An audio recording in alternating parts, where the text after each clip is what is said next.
Hey guys, what's happening? It's Book Talk Cutie Pie here. Hope you all are having a fabulous Monday evening. I am having an alright one.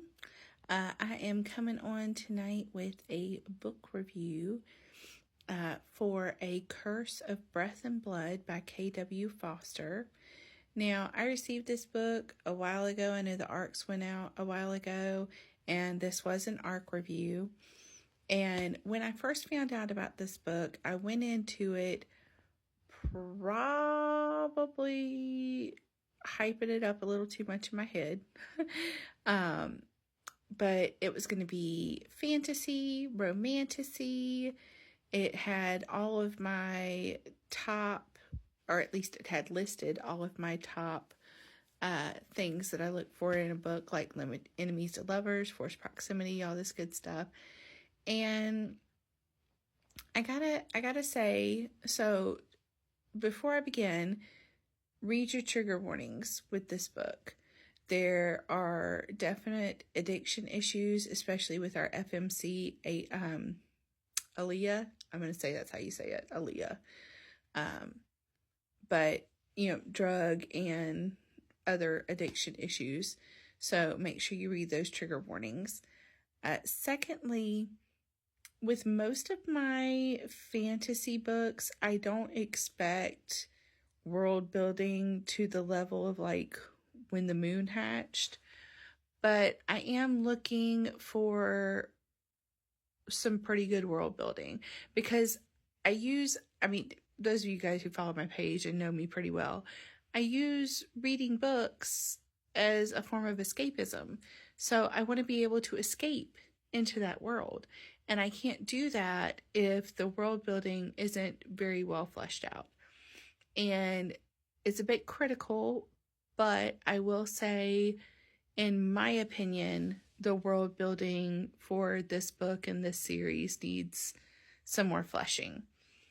I was not able to properly escape, and I was very excited for the mind-bending telepathic powers to be further explored in this book, because it is the first in a series, and I just felt like it wasn't, at least not to the capacity that I thought or was expecting it to be.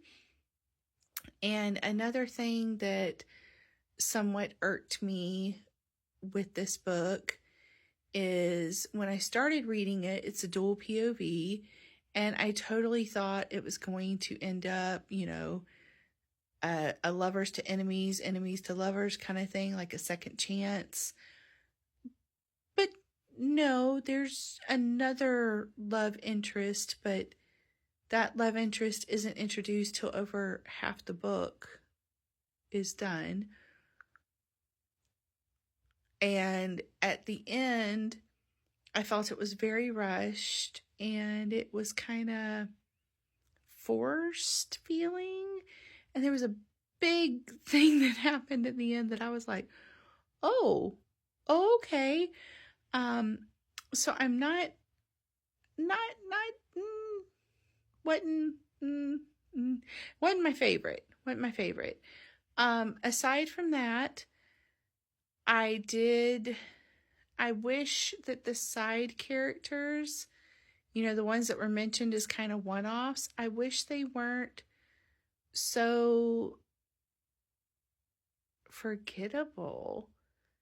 I wanted to see more for them because there were some that seemed like they could be really great side characters and really, solidify the story, especially setting it up if it's going to be, a duology or a trilogy.